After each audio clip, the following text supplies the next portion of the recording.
कह रही खेती छौड़ी किसान गे अगे रखबो हम बहना के अपन रानी गे। मौका मिलतौ जहिया लेके हो जीबौ फरार गे। मौका मिलतौ जहिया लेके हो जइबौ फरार गे।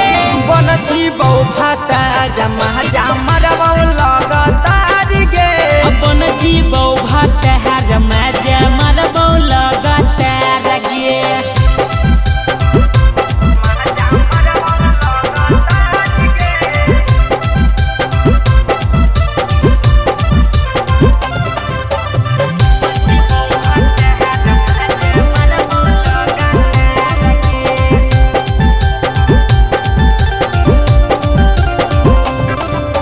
रखबौ तोरा खुश करबौ प्यार गे।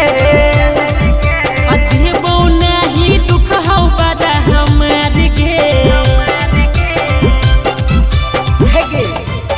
रखबौ तोरा खुश करबौ प्यार गे।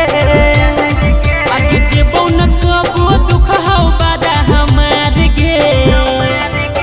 सोनुआ दशरथवा कर देतौ आरे पार गे।